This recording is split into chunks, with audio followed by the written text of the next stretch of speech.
Leitura da Epístola de São Paulo Apóstolo aos Coríntios.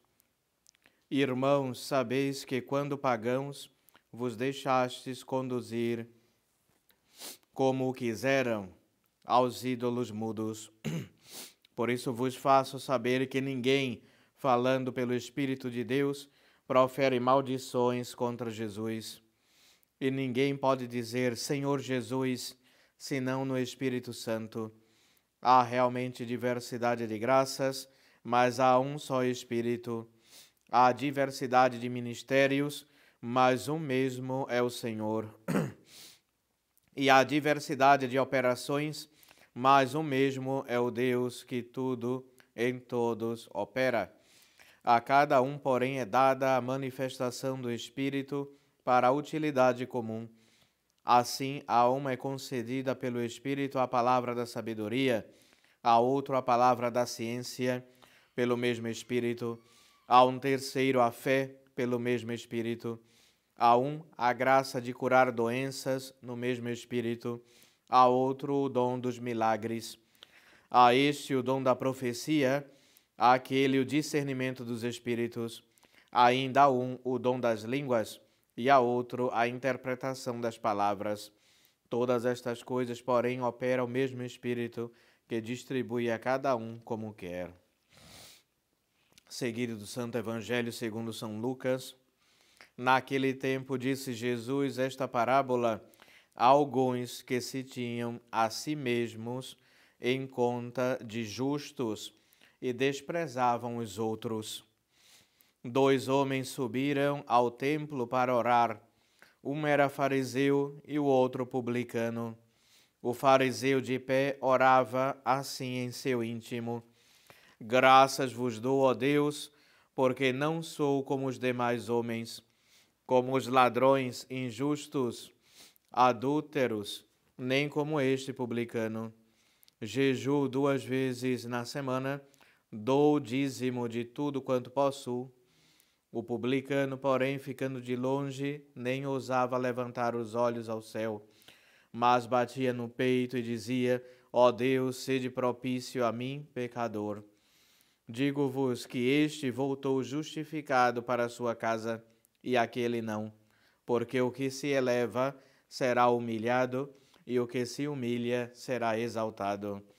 Ave Maria, cheia de graça, o Senhor é convosco, bendita sois vós entre as mulheres, e bendito é o fruto do vosso ventre, Jesus. Santa Maria, Mãe de Deus, rogai por nós, pecadores, agora e na hora de nossa morte. Amém. São José, em nome do Pai, do Filho e do Espírito Santo. Amém. Podem sentar.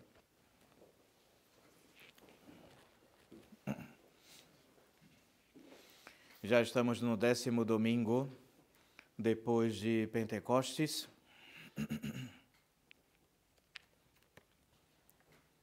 E antes da explicação do Evangelho de hoje, vamos dar alguns avisos. Então, no próximo domingo, dia 21 de setembro, a missa aqui no seminário será às 8 horas da manhã. Então, não será às 11 no próximo domingo 21, será às 8 horas da manhã, um pouco mais cedo, porque à tarde, às 17 horas, eu tenho missa em Curitiba, aqui pertinho do lado. Então, são umas 4, 5 horas de viagem para chegar em Curitiba. Então, eu rezo missa aqui pela manhã e à tarde em Curitiba. Então, chegar um pouco mais cedo para a Santa Missa, aqueles que desejarem vir aqui no seminário. Então, ainda não conseguimos um local apropriado em São Paulo para rezar as Santas Missas. Muitas pessoas perguntam quando começarão as missas em São Paulo. Então, não temos missas ainda em São Paulo porque ninguém disponibilizou um local para a Santa Missa.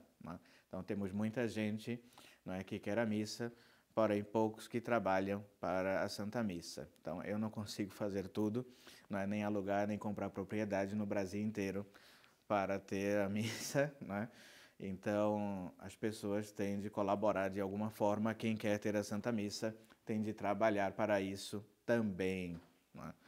Não é fácil. Muitas pessoas também perguntam quando é que o senhor vai vir para a minha região. não é? Toda semana o senhor está num lugar diferente.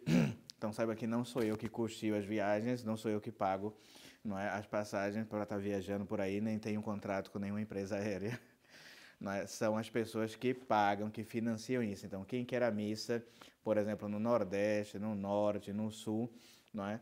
Deve entrar em contato comigo, com o bispo ou com os padres que trabalham conosco, e aí juntar, né, um grupo e ali conseguir custear as passagens dos padres, tudo isso, a hospedagem, não é? E é assim que acontecem as missões. Então não somos nós que pagamos, não é, para atender aí as missões. Às vezes sim, isso acontece com algumas localidades que de fato são mais carentes, né?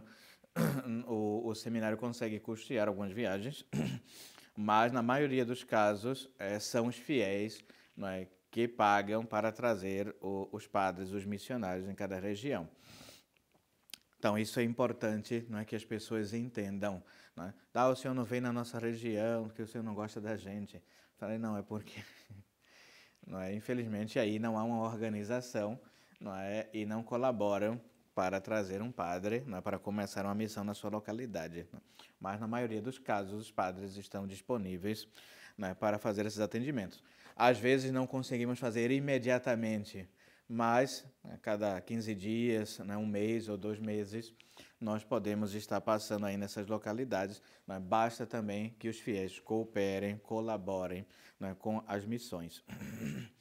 Amanhã é dia 15 de agosto, festa da Assunção de Maria, né? Pio XII foi quem proclamou esse dogma da Assunção de Nossa Senhora, e haverá missa aqui no seminário às 11 horas da manhã. Então, amanhã haverá missa aqui também da Assunção de Maria Santíssima. Então, quem quiser vir será no horário de costume às 11 da manhã.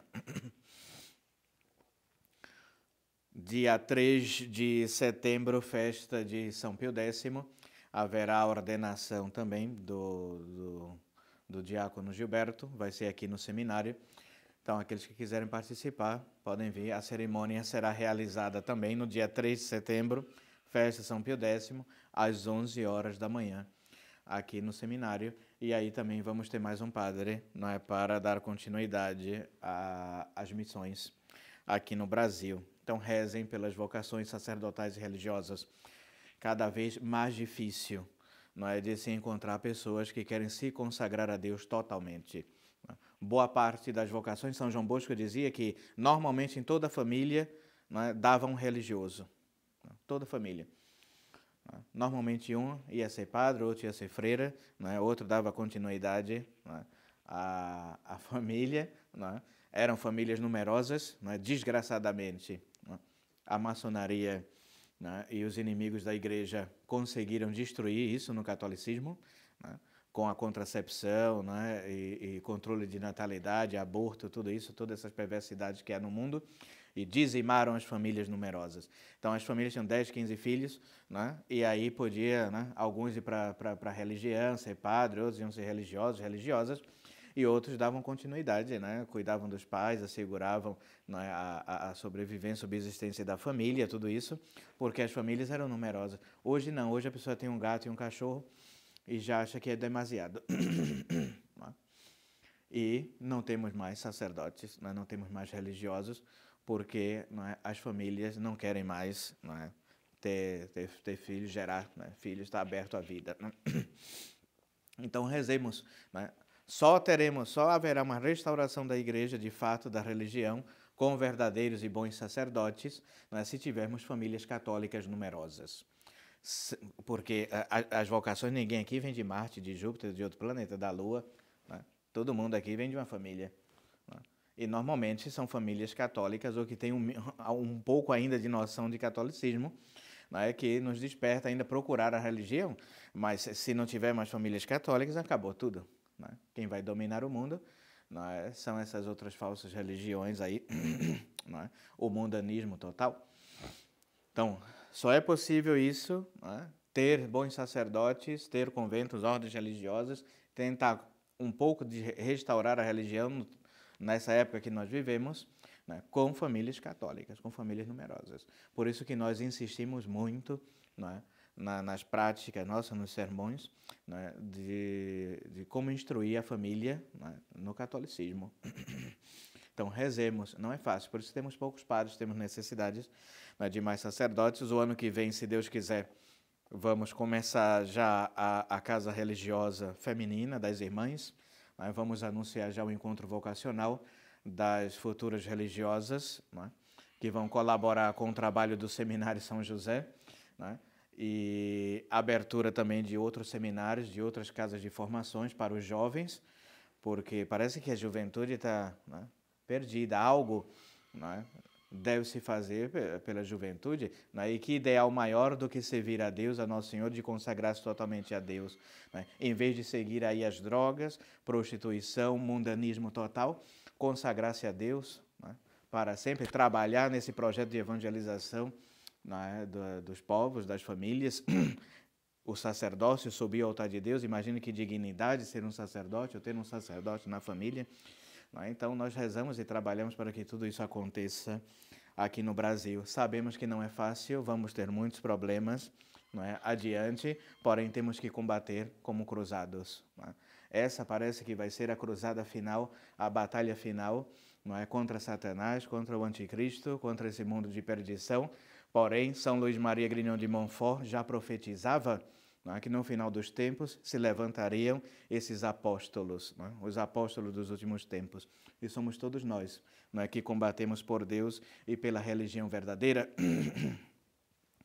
Hoje também um dos nossos candidatos aqui do seminário vai receber a batina no dia de hoje, vai retirar simbolicamente, né? Se tira as vestes civis para receber, então, as vestes clericais. Né? A batina negra, né, do sacerdote, que o padre traz sempre, o religioso, o hábito negro, representa o luto. O preto é o luto. Quando morre alguém na família, né, nós usamos o preto, roupa preta, para simbolizar o luto, a morte. Né? Hoje, até isso, né, abandonaram, né, essas tradições todas, acabaram. Mas, para os católicos, né, da tradição, representa isso, a morte. Então, o padre, quando nós vemos o sacerdote de batina, quer dizer que ele está morto. Morto para o mundo e para as coisas do mundo. Por isso que o padre não veste negro, porque ele já não é mais uma pessoa do mundo, ele está morto, ele vive para Deus. E é o primeiro passo do seminarista, né? Daquele que quer começar a vida religiosa, é abandonar as vestes civis e assumir a mortalha, que é a batina, ou seja, nada de vaidades. Ali acabam as vaidades e as coisas do mundo e ele, mas, se decide a consagrar-se a Deus. É o primeiro passo rumo à clericatura, a deixar de ser um leigo para ser um clérigo. A clericatura acontece com a recepção da prima tonsura, ou da primeira tonsura, onde se corta o cabelo, não é, do seminarista, que isso é no começo do primeiro ano de filosofia, depois do ano de espiritualidade, não é, ele recebe já a prima tonsura, e ali ele deixa de ser leigo para ser um clérigo, para ser uma pessoa já destinada, né, a ser consagrada. Há distinção entre nós? Sim, há distinção. Os padres não são iguais aos leigos, nem os religiosos. Há uma diferença abismal. Né? Hoje todo mundo diz, não, o padre é uma pessoa qualquer. Né? O padre tem que casar, o padre tem que andar aí com as roupas da moda, tem de ser, porque o padre é uma pessoa como eu, uma pessoa qualquer. Né? Tudo isso são ideias falsas. O sacerdote é uma pessoa consagrada a Deus. Ou seja, separada. Consagração quer dizer separada. Essa pessoa está separada somente para Deus e para o culto de Deus. Os cálices, por exemplo, que nós usamos na missa, né, são consagrados pelo bispo.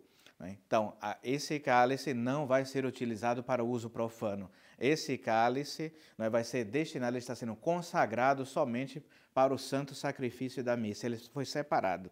Né? De modo que existem outras taças, outros cálices, que qualquer um pode tomar vinho, mas esse não. Esse é somente para Deus, para o uso de Deus, para as coisas sagradas, não para usos profanos. Né? Então, o padre também, quando ele é ungido, ele é consagrado. Então, as coisas do mundo não lhe pertencem mais. Por isso que o padre não pode andar em bar, não pode andar em barzinho, em show, em discotecas, danças, não é, teatro, cinemas, não é, lugares desonestos, não é, fazendo coisas, atividades mundanas. Por quê? Porque ele é uma pessoa consagrada, todas as suas atitudes, todo o seu ser deve ser destinado somente para as coisas de Deus e não para um uso mundano e profano. Por isso que o padre ele não é igual às pessoas, ele tem que ser obrigatoriamente diferente. Ah, porque a gente não vê o padre na rua, o padre aqui fazendo outras coisas, é difícil ver um padre, antigamente era difícil ver um padre, porque os padres ficavam na casa paroquial, no convento ou nas igrejas, quer ver um padre, ele está na igreja.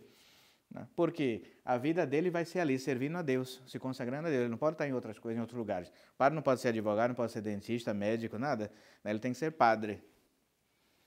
E hoje nós vemos tudo o contrário no progressismo, assistente social, ecologia, nas favelas, e em qualquer outro lugar, menos na igreja. Hoje você pode ir em qualquer igreja, você não acha um padre. Cadê o padre daqui? Não, está na reunião, está não sei aonde, desapareceu, está no carnaval, sei lá.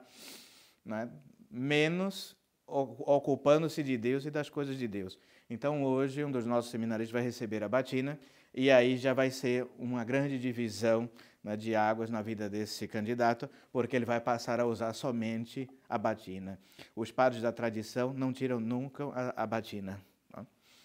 Morrem de batina. O progressismo, a primeira coisa que fez foi tirar a batina dos padres. E aí depois todo mundo abandonou a igreja, a religião apostatou. Muitos se casaram falsamente, se juntaram, se amigaram, abandonaram o sacerdócio. Por quê? Porque já não tinham mais sentido na vida deles. Conheci muitos padres que morreram sempre com a batina, nunca abandonaram isso, porque falou assim, não, a gente não consegue, mesmo com essa revolução do Vaticano II, como é que eu vou tirar minha batina? Desde quando eu estava no seminário menor, eu recebi a batina, já faz 70, 80 anos que eu uso a minha batina, como é que agora vem esse concílio e pede para tirar a batina dos padres? É uma vergonha, para um sacerdote. Então, meditar nessas verdades, conservar a nossa veste, que não é o hábito que faz o monge, mas o identifica. Tem muitos padres falsos aí também de batina, enganando aí a igreja. O Bergoglio usa batina também e é um falso papa, e é um bandido de batina. Mas nós devemos ser o contrário. Devemos que usar a nossa veste para nos identificarmos como sacerdote e ser sacerdote de fato, um sacerdote verdadeiro, legítimo, de vida de oração, de piedade, afastado do mundo, ensinando a doutrina católica, celebrando o santo sacrifício da missa na forma católica, deixada pelo Papa São Pio V, a missa tridentina. Ser um padre, e não ser um falso padre. Dom Helder também. Dom Helder Câmara, que era um comunista, usava batina também. Era arcebispo lá no Recife, era conhecido como arcebispo vermelho. Era um comunista. Ele, que o Dom Arnes também, aqui de São Paulo, que era um outro, uma outra joia. E o Dom Helder sempre de batina também, enganando, fazendo parte da falsa igreja. Nós não, nós devemos ser da verdadeira igreja, devemos ser católicos, apostólicos romanos, e sem falsidade, sem dissimulações, e conservando todas essas tradições da Santa Igreja. Então, rezemos mais uma vez por esse jovem, o Francisco, que hoje vai receber a batina, para que persevere no caminho de Deus. Não é fácil, o mundo tem muitas atrações, muitas. E a maioria dos jovens hoje, infelizmente, seguem essas seduções e andam por caminhos terríveis, caminhos de perdição. Quão poucos são aqueles que querem se consagrar a Deus, numa vida séria, numa vida religiosa, de silêncio, de recolhimento, de oração, de escondimento, porque aqui não há holofotes, ninguém aparece aqui, está todo mundo nas catacumbas aqui, na floresta, no silêncio. A maioria das pessoas querem um mundo, barulho, bagunça, confusão. Poucos querem se consagrar a Deus. Mas nosso Senhor também, e a sua divina providência, tem os seus caminhos e vai escolhendo as almas que Ele quer. Hoje o Evangelho também é muito importante, Evangelho de São Lucas. Meu Deus, tende misericórdia de mim, que sou um pecador. Hoje vamos tratar sobretudo da oração. Como diz Santo Afonso, quem reza se salva, quem não reza se condena. E hoje temos a oração do fariseu, né, e do publicano, de um que já se achava salvo, justificado, e de outro pobre, miserável pecador, né, que achou graça diante de Deus. Diz-nos o Evangelho de hoje que 2 homens subiram ao templo a orar. Um era fariseu e outro publicano. O fariseu, em vez de humilhar-se e pedir a Deus que lhe assistisse com sua graça, dizia: Senhor, dou-te graças por não ser como os demais homens que são pecadores. O orgulho. Eu já sou perfeito e não sou igual a essa gentalha. O publicano, pelo contrário, orava com grande humildade, dizendo: Deus propicius est mihi peccatori. Senhor, tende piedade de mim, porque sou um pecador. E se humilhava diante de Deus. Este mesmo evangelho declara que este publicano, este pecador, voltou para a sua casa perdoado por Deus, e que o fariseu voltou para a sua tão iníquo e soberbo como tinha saído dela. Inferi deste exemplo, meus irmãos, quanto são agradáveis a Deus e a nós necessárias as orações humildes, para obter do Senhor todas as graças que necessitamos para nos salvarmos. Por isso, diz Santo Afonso, exporemos neste sermão 2 pontos. A eficácia da oração e o segundo ponto, a necessidade da oração. Então, segue Santo Afonso falando sobre a eficácia da oração. Para compreender essa eficácia e o valor das nossas orações, basta ver as promessas feitas aos que suplicam ou oram. Nos Salmos, em vários deles, podemos ver de que diz o Senhor: invoca-me, eteruam te. Invoca-me e eu te livrarei. Clamabit ad me, et ego exaudiam meum. Clamará a mim e o ouvirei benigno. Ou seja, todas as vezes que clamamos, que oramos, que rezamos a Deus, Ele se inclina para ouvir a nossa oração. Quodicunque volueritis, petetis et fiet vobis. Pedireis o que quiserdes e se vos dará. E há outros 1000 textos que exprimem o mesmo, tanto no Antigo como no Novo Testamento. Deus, por sua natureza, é a mesma bondade, como escreve o Papa São Leão. Deus cuius natura bonitas. Deus tem, por sua própria natureza, a bondade. E por uma tal bondade, tem um grande desejo de nos comunicar os seus bens. Por este motivo, dizia Santa Maria Magdalena de Pazzi, que quando a alma pede a Deus alguma graça, em certo modo, fica-lhe obrigado e agradecido, visto que com a súplica ela lhe abre o caminho para que sacie o desejo que tem de dispensar aos homens as suas graças e favores. E é por isso que na Divina Escritura não há coisa a que com mais fervor sejamos exortados, nem que tanto o Senhor nos inculque, como é o pedir e orar. Para o demonstrar, bastam-nos as palavras que lemos no Evangelho de São Mateus: Petite et dabitur vobis, querite et invenietis, pulsate et aperietur vobis. Pedi e vos será dado, buscai e achareis, chamai e abrir-se-vos-á.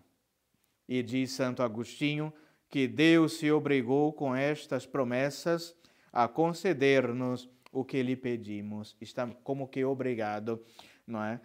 A ouvir-nos e também a nos conceder o que pedimos. E no sermão 5º acrescenta que não nos exortaria tanto o Senhor a pedir graças se não quisesse conceder-nos-la.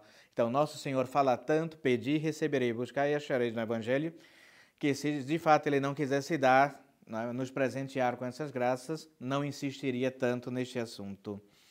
E assim vemos que os salmos de Davi e os livros de Salomão e dos profetas estão cheios de súplicas, de pedidos. Nós temos que estar incessantemente pedindo a Deus que nos conceda graças, favoráveis para a nossa salvação e santificação. Por isso que devemos sempre nos humilhar. Monsenhor, porque rezamos tantos terços, tantas orações, novenas, ladainhas, visitas ao Santíssimo Sacramento, visitas à Santíssima Virgem, consagração total a Maria, porque tantas orações, pedi e recebereis. Temos que bater a porta do coração de Jesus, viver sempre em oração para poder ter as graças necessárias para levar a nossa vida católica, levar bem o nosso estado de vida, porque há tantas intrigas, contendas, divisões, separações hoje no matrimônio, porque os casais não rezam, as pessoas não rezam mais, porque os filhos dão tantos problemas, tantas dificuldades, estão envolvidos com tantos problemas aí do mundo, porque os pais não rezam mais pelos filhos, e os filhos não rezam pelos pais, e assim vai, falta de oração.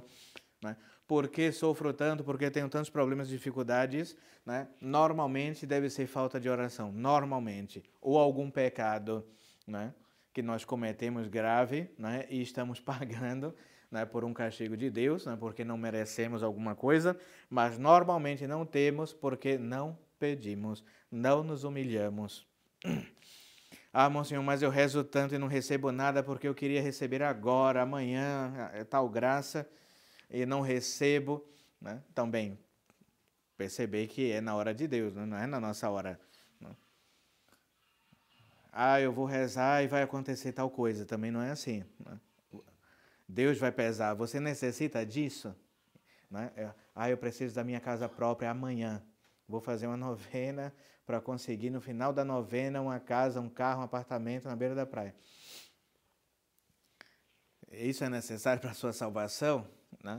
Nosso Senhor vai ver, para que você quer essas coisas? Para se perder, talvez, depois?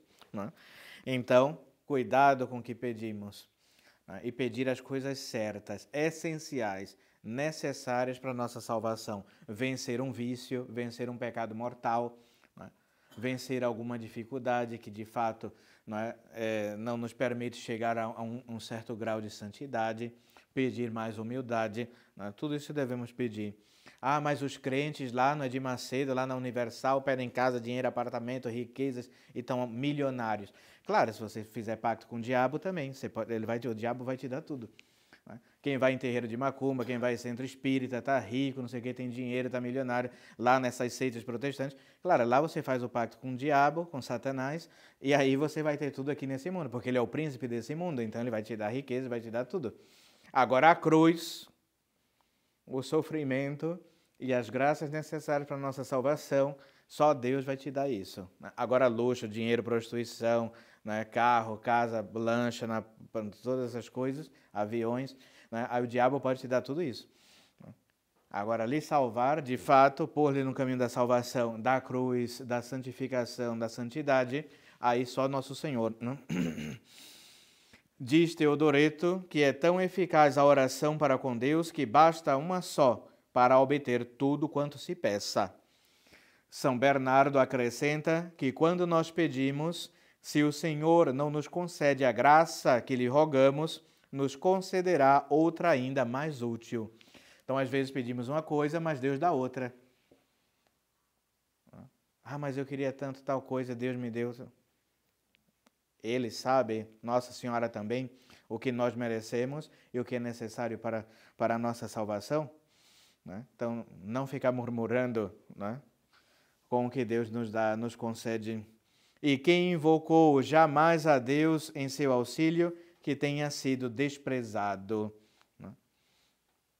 Lemos na Sagrada Escritura que entre os gentios não há nação nenhuma que tenha senão o pedir sem intermissão e dizer: Senhor, ajudai-me, ajudai-me depressa. Então essa deve ser sempre a nossa súplica. Senhor, ajudai-me depressa. Deus in adiuntorium meu intende, Domine ad adiuvandum me festina, que é sempre a oração inicial do ofício e do breviário que rezam os padres. Deus in adiuntorium meu intende, Domine ad adiuvandum me festina.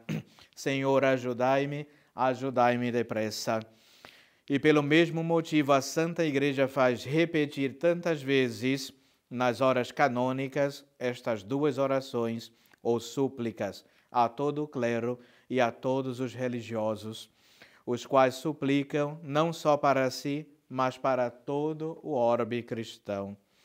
São João Clímaco diz que as nossas orações fazem uma piedosa violência a Deus para que nos ouça. Então, queridos fiéis, rezar sempre e incessantemente, né? E a oração é necessária. Deus quer que todos os homens se salvem, como diz o apóstolo São Paulo, né? Homines vult salvus fierit. Quer que todos os homens se salvem e não quer que ninguém se perca, né? Como diz também São Pedro. Pacienter agit propter vos. Deus, de uma maneira paciente, nos espera. Espera com muita paciência por amor de vós, não querendo que ninguém pereça, mas que todos se convertam à penitência. São Pedro, capítulo 3, versículo 9. E diz São Leão que assim como Deus quer que observemos os seus preceitos, assim nos previne com o seu auxílio. E Santo Tomás escreveu sobre as palavras do apóstolo: e por isso a ninguém falta a graça e a todos a comunica enquanto dele depende.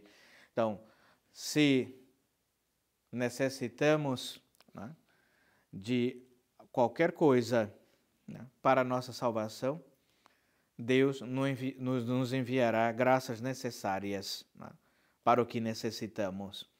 Sobretudo para a nossa salvação eterna, para que ninguém se perca. Por isso que todos vemos aí, né? Quanta gente perdida no mundo, quanta ovelha desgarrada, quanta gente mundana, pessoas sem religião. Não é por que isso acontece? Falta a graça de Deus? Não, de maneira alguma. Todos recebem a graça de Deus, todos. Essa moção para a salvação nossa, para voltar-se para Deus, para se converter. Todos nós recebemos essa graça. Porém, a maioria das pessoas rejeitam essas graças de Deus, a maioria. Nós que estamos aqui por uma graça de Deus, né, e dissemos sim, né, vai à Santa Missa, procura se converter, né, faz uma boa confissão, faz uma comunhão fervorosa, né, essas moções que vêm no nosso espírito, e nós seguimos, vou à Santa Missa, pegamos o carro, vamos, viajamos, às vezes alguns aqui estão há horas, né, na estrada, né, mas abraçaram essa graça de Deus, né? E por isso estão no caminho da salvação. Porém, a maioria vai à igreja, vai se confessar, muda de vida. Ah, não, vou à praia, vou ao churrasco hoje. Ah, um amigo meu está ligando, vou para tal lugar. Então, essas pessoas, né, rejeitaram a graça de Deus, rejeitaram a salvação, e muitos estão assim há anos, né, em prostituição, em vício, em bebedeiras, alcoolismo, drogas, tudo isso, né, mundanismo. Por quê? Deus vai dando a graça, rapaz, se converte, atenção, né, volta-se para mim, eu que sou o Deus verdadeiro, vai ao santo sacrifício da missa, assiste, reza o rosário, e a pessoa, não, vou para as drogas, vou para a prostituição, para o pecado, para qualquer outra coisa. Né? Então, se nós desprezamos, né, essas graças, então, de fato, a nossa vida vai ser um inferno, não vamos obter nada. Né? Diz a Sagrada Escritura, Deus não ouve o pecador. Né? Em que sentido? Né? Deus se inclina para ouvir a oração do pecador, uma oração de conversão, de súplica, porém, se essa oração não é verdadeira, se o nosso coração não está aberto de fato para a conversão e para buscar as coisas de Deus, não adianta nada, Deus não vai nos ajudar. Deus se faz surdo nesse momento, né, para os pecadores. Deus quer de fato corações, né, puros, né, que buscam a verdade e que buscam uma conversão. Muitos podem cair, de fato, né, em alguns pecados aqui e ali, mesmo depois da conversão, mas se arrepender, né, e está sempre pedindo perdão a Deus, se humilhando diante de Deus, Deus ali acompanha.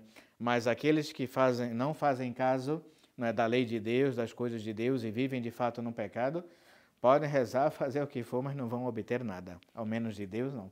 Enquanto viverem numa vida de pecados, não vão obter nada. Por isso que é comum, né? Basta ir ali na Cracolândia, nos bares, né, encontrar essa gente em casas aí de perdição, gente do mundo. Você pode ver que são pessoas completamente infelizes, pessoas que não têm nada, que muitas vezes vivem numa miséria total, material e espiritualmente, não falam sobre Deus, sobre religião, não tem nada de espiritualidade, né? Vivem também numa miséria também material, né? Por quê? Você pode ver, porque ali há uma ausência total de Deus, das coisas de Deus, há somente coisas mundanas, né? Então Deus não pode habitar nesse coração, nós temos que esvaziar o nosso coração, né, das coisas humanas, mundanas, jogar tudo fora, essa tralha, tranqueira, que são as coisas do mundo, as criaturas, para encher de Deus e das coisas de Deus. Aí vai haver espaço para Deus. Mas enquanto o nosso coração estiver cheio de tralhas, aí de tranqueiras, como falamos, não há espaço para Deus.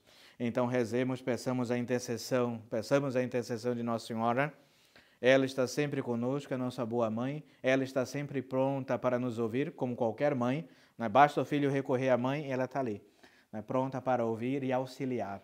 Então, a nossa medianeira de todas as graças, é a Santíssima Virgem. E amanhã é a festa dela, da Assunção de Maria. Nossa Senhora subiu ao céu em corpo e alma, não pelos seus próprios poderes, mas o próprio Deus que a quis do seu lado. O seu filho ascendeu aos céus e trouxe também a sua mãe.